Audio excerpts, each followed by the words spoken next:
Bernard Jordaan is a speaker and advocate for the protection of seniors' health and welfare throughout their golden years.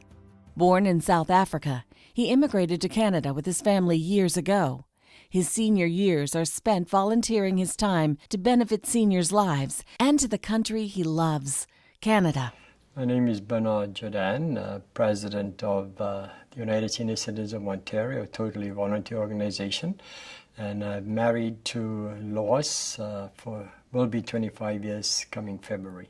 The United Senior Citizens of Ontario is basically a volunteer organization, and we represent seniors across the province. We have over 200,000 seniors. Our basic mission is to ensure that seniors live comfortable and happy in their retirement golden years. Seniors 65 and older are the population sector most vulnerable to the severe consequences of influenza. So influenza is a respiratory virus and is very common. The attack rate in Canada is about 10 to 20%.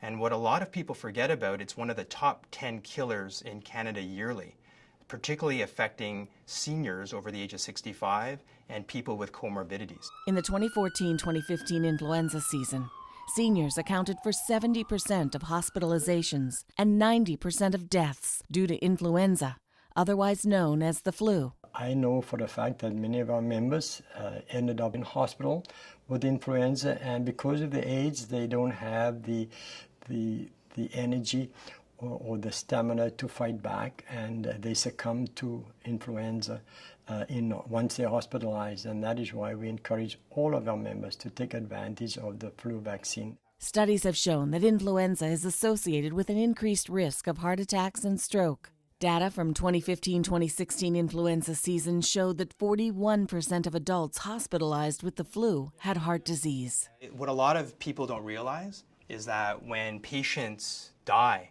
in hospital, on the post-mortem, it'll say heart attack or stroke. But really what we often forget, and that's why they talk about the underreporting, is that what brought them in was flu.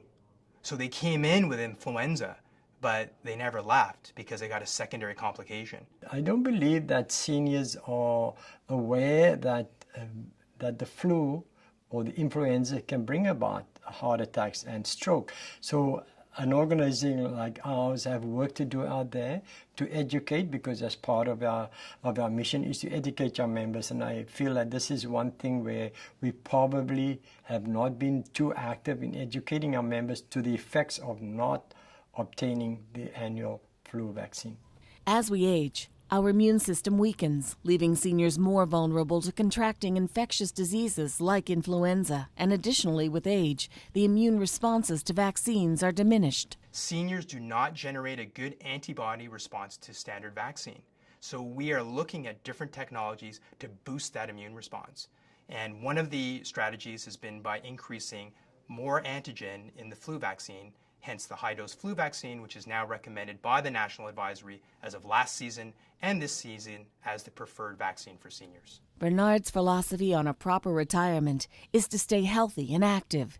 He believes that the healthier you are in the golden years, the happier you will be. I met Lois, my wife Lois, through taking ballroom dance lessons after years and years of working long hours, and I needed to have some recreation. Lois and I enjoy cruising as a pastime or as a hobby, because it's just something that we can enjoy the ballroom dancing that we have learned together. Our license plate is "We're Happy," and it's quite interesting because Lois and I, we are very happy. The life we live, we're happy, we enjoy good health. And it's quite ironic when we're driving down the highway anyway, people will look to see, are these two people in the car happy? But we are very happy, and we have two dancers on there as well because we do ballroom dancing. For seniors interested in learning more about protecting against influenza, please visit the website below. To learn more about vaccination against influenza, speak with your family physician.